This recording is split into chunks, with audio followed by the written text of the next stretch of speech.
Did you ever think that you would play with a symphony? No, I never thought that that we'd be playing with a symphony ever.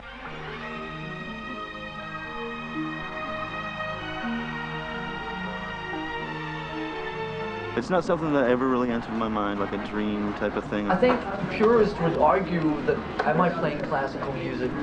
I'm playing with classical music. Hey, Neuter. Hey. No, none of that. Nope. It didn't interest me at all.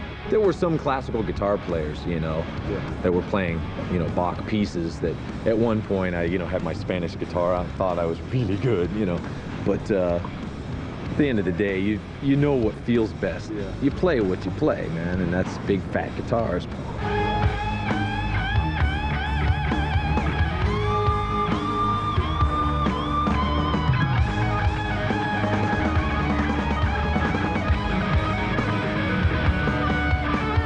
I'm gonna write it to the symphony. What do you think? My tuck's on. Most everybody's here, right? Just about. Michael Kamen actually is the person who approached us and asked us if we were interested in doing something with the San Francisco Symphony. This is one of the most respected symphony orchestras in the world, and Michael Kamen felt our music was really suited for that type of interpretation. That's what I wake up and do, is I play my music, which is really a combination of rock and roll and classical music. Metallica are about the loudest band you could possibly invent.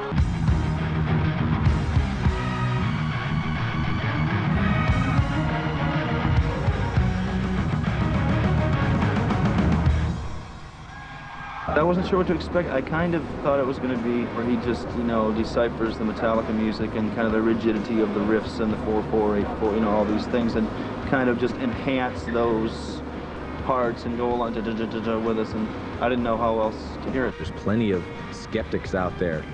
Oh, it's not going to work. People shaking their head, and this has to be taken with, you know, a grain or two of salt, because this is just, it's all about having fun and trying something new. Now they're more secure about themselves, and there's no question that Metallica are Metallica. So this doesn't raise questions. This is just an experiment, and it's a pretty far out one, pretty brave. What's your Cthulhu? Run Cthulhu? Yeah, we have Cthulhu. That was the first thing we played. Put Cthulhu in. Michael would take the album versions and he would basically put the basic orchestra arrangement over the album version so we could hear what the ideas were.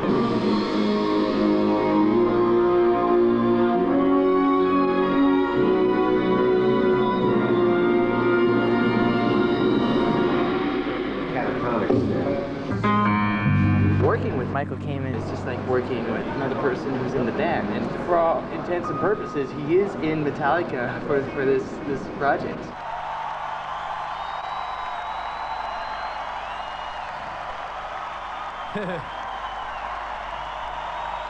He's got his hands full with this.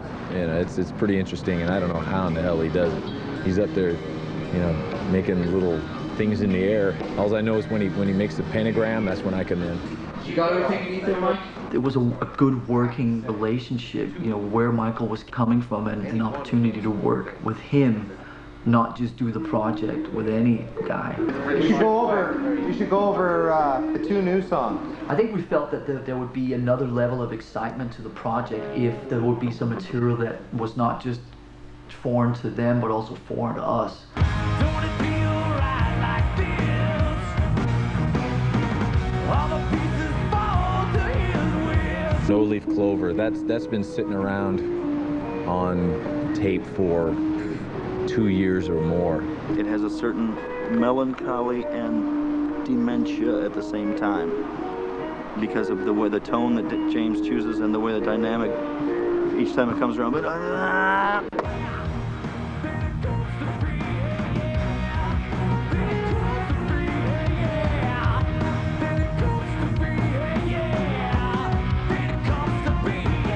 first I didn't like it when he does it at the end, where he does that little thing with his voice, a little squeaky thing with his voice, and come to me, that bit.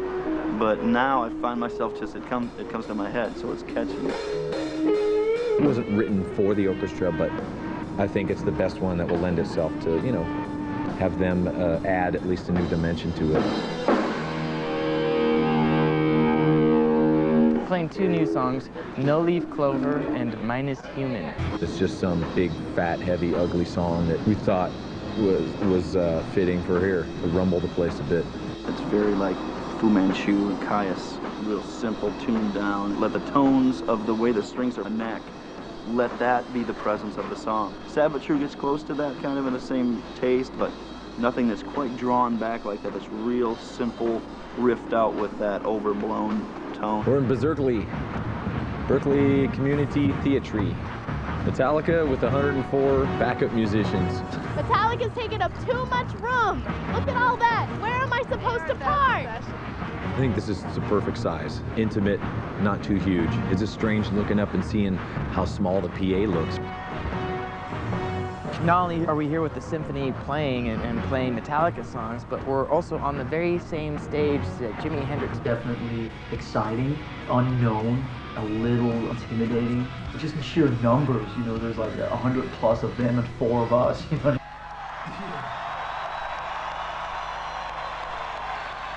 I was telling everybody, I don't know if it's going to be good, but you can come and watch it anyway. You know, it's going to be interesting. But now I got a feeling it's going to be really fucking incredible. As long as everybody's able to count their 2s and 4s, everything should be fine. This is going to be interesting. This is me and my tux right here. Whenever you're out of your element, it's a great thing because it's fun and you're vulnerable and you feel naked. Well, we don't know what the effect is yet. I am confident that it'll be great, but I don't know how great, and I don't know if that opinion will be shared by everybody in the hall. That feels good. I don't know about you, man. I don't mind standing there. I think it's reasonable. I don't mind standing here. I don't want to stand here. Just play one back here when they're all giving it rock on, right? Right. That's and great. the oboes and bassoons. All right. Yeah? I'll be in the string section with my woodwind. own 6 strings. Woodwind. Woodwind. This is an excellent idea, though. Just make sure that the musicians all around me know that I'm going to come up, so that, you know, when they see me coming toward them, they don't freak out like, you know, they hit a bad note. Not like, you know, I hit a bad notes ever. What time do we start with the symphony? 3:30 with the symphony. They're supposed to start arriving at 2:45 to get themselves tuned up here. Right away with the symphony, it seemed like there was a good rapport with everybody. The second violinist tried to steal my sandwich earlier. She was eyeballing it. A few of the guys the cats that really look like they belong in the symphony, a few of those guys, I'm not sure if they'll really give us not one or the other. The harp player back there's got some big guns on him and tattooed. It's kind of ironic. I tried to, like, right away go talk to the bass players immediately and do this thing and say, all right, unite. They were all way cool. I'm not supposed to talk to them. They're union. As we got further and further into that, started having polite conversation and, you know, just, it definitely very, very quickly became very comfortable. What's your name? I'm Lars. I know who you're. Okay. Hey, how about it?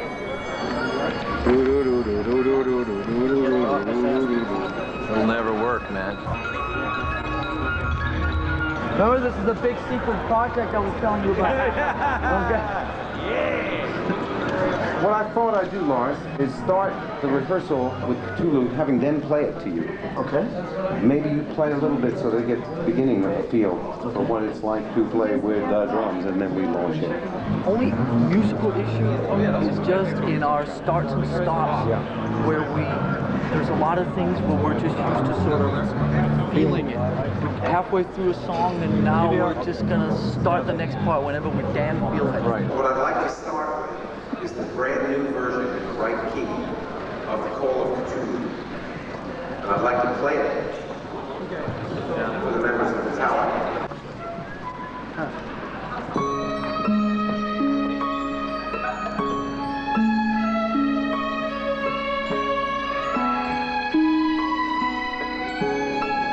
They usually don't play music that is composed by people that are still alive. This time they're playing music that is composed by people that are very alive.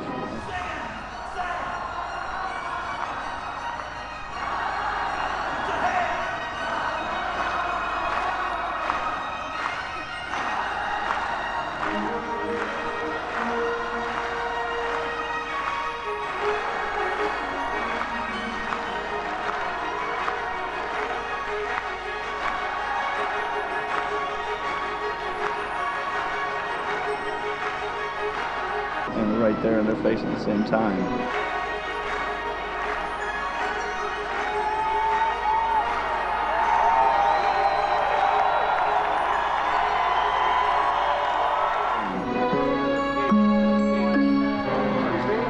There are two bits of music called call of two. One of them is a half tone lower than the other. That's the only one we are interested in. That's pretty good ear. That's pretty good ear. You're one guy that's a half a tone out of 100. They really do read their music, but I think Michael Kamen has really told them, you've got to listen. You've got to listen to outside things now. I think they expected big whole notes and to be playing like, and instead, they're working as hard as Metallica.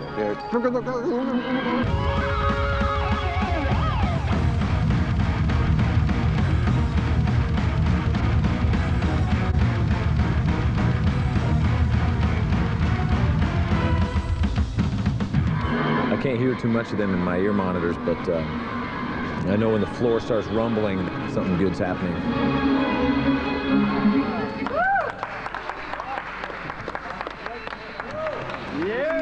I can feel the power behind me, and I can feel the cellos bowing their cellos, and I can feel the brass sustaining notes, and I mean their presence is definitely felt on stage. Play something. After he's finished playing it, I will bring you in on bar 1 of Fuel. Michael Kamen, he's basically the metronome. I have to be counted into certain parts because everyone's in, you know, time signature.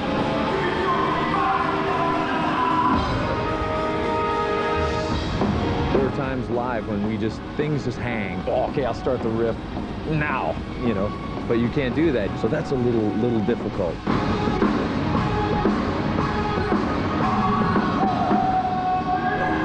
These people are so advanced. They'll rise to the occasion. The break already? 15-minute break, I guess. Is it a break? I'm joining their union. Every time there's a break, they disappear somewhere, and we're just left to our own. They're just on a roll, and they gotta take a break, man. I think the back wall looks amazing. It's a bit fucking hippy drippy.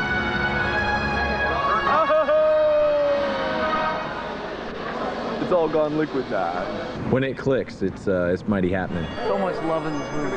Some journeys you undertake and you don't really know where you're going to end up. Sometimes when we start a record, I know what it's going to look like and feel like and sound like before we start. This was a little more, this could sort of go in a lot of different directions, and I felt that at least I was very open to wherever the ride would take me. Because there's room for me to get in front of the basses, like right here. And I could get with you guys.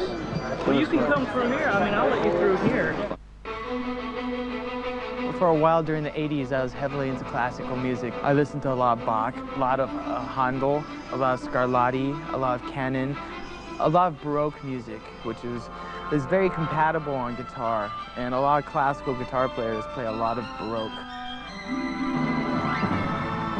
It's hard not to like Bach. It's hard not to like Mozart. It's just really listenable, wonderful music. I always liked Paganini. That was probably one of the earliest things that I listened to because of the frantic riffage on string instrument like that. People sit there and, you know, like, what are your hardcore fans gonna think? You know, what would Cliff Burton think?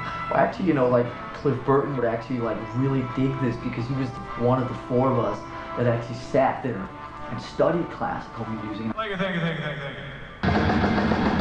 Some of the earlier stuff was written almost with a metal kind of orchestration in there. Trying to be grand, trying to be epic sounding.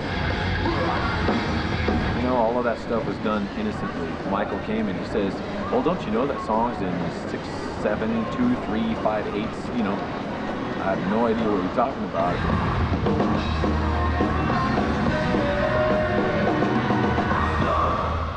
He said, that's amazing stuff, and the orchestra is just, wow, how did they write that? And there's no thought put into it. It's just pure innocence, and we put it down, and we thought, wow, we'll just chop something out here and make it shorter just to freak people out.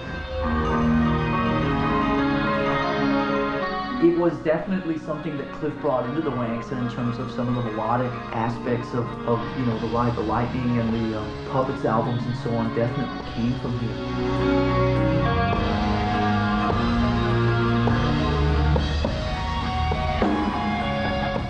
people, you know, damn us straight to hell for this, just remember that Cliff Burton would have approved of this.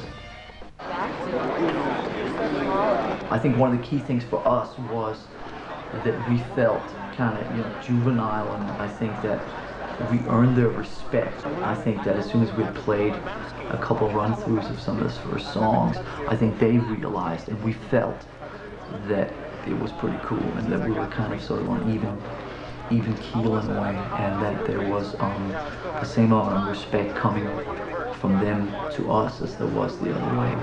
James, can my friends get their picture with you? Hell yeah, man. Come on. Here, you want to get in the shot with them? Oh, sure. Here we go.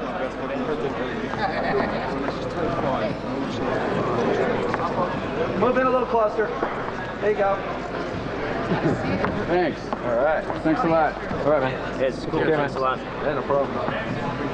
You're really dealing with a Metallica song, and then within the symphony orchestra, you're dealing with sort of like 2 or 3 different musical elements in terms of counter melodies and bits going on. So if you take it as one lump pile of music or whatever, that there's just a lot of shit there. Kurt, Is James? is it what we've done with the set list? You got it. 1, da-la-da-la-da, no power chord in. Got it. Then straight into battery, into Sandman. Into Sandman. A couple hours before the show. Very mellow. People that are able to witness this thing live, it's one of those things that you're always going to say, I was there. Do you really have to film us while we're getting dressed? It's like my boys are getting ready for the prom. I'm so excited. As far as being in a band at high school, it was, you know, the garage band. I was jamming on Thin Lizzy and cover songs. I better glue it down. Getting dressed up, man. Wearing a jacket? Holy shit. Like that. I was not into wearing any uniforms or showing up to anything on time, like a rehearsal or anything. That's what I got. Oh, you polished my biker boots? Cool. I had my trusty assistant do it. Now I'm dressed up. So I mean, Fuck off with that thing. I was never in a high school band, but we don't have high school bands in Danish high schools. I wasn't in band at all. I was in guitar 1. And I only took that class because I knew I could get an easy A. That's really getting dressed up. That's super dressed up right there. Going to the show tonight, man. It's be kicking. Symphony. The door's going to be open up at 6:30. Shows at 8. Get here early. You don't want to miss out. Hey, it's the Rock 92 KSJO.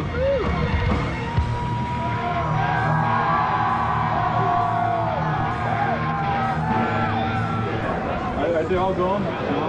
I didn't even know it went on sale. And then when a lot of my friends called up and said, hey, dude, get me in. Like, what? Go buy tickets. Oh, they sold out. Oh, wow.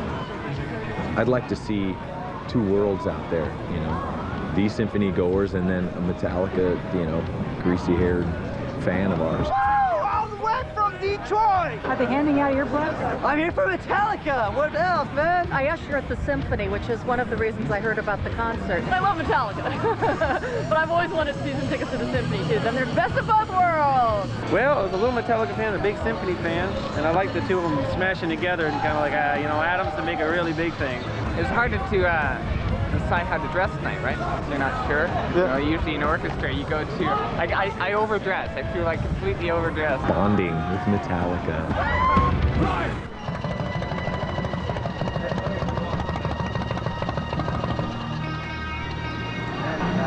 It's a nice day. Is this like the height of your career? It's a real new experience for all of us, I think. It's certainly one of the more interesting parts. It's hard to say highs and lows and everything. It's certainly cool. Nice to meet you. And you. And I have regards from all my students who are very excited. Could you sign a poster for them? And bring it back with us? I heard about the harpist. No, you. The Metallica shirts and regular core Metallica people, there'd be a couple hundred of them in here, right? But they will be the voices that overpower the other thousands, and it will be infectious. There's no question about it. And once they start doing the and there's 5 dentists, you know, next to them or whatever, like that, and they see this kid doing that thing, and they're like, I'm feeling it. Hey, You know, and it'll come. You'll see, man. We'll see how the audience behaves. Got your ears on? Our crowd really doesn't take too well to seated performances. It's gonna be like the who's who of Metallica fans. Yeah. You know what I mean? Positions. Let's move up to stage. You got to be nervous, man. There's always a great energy you get from that.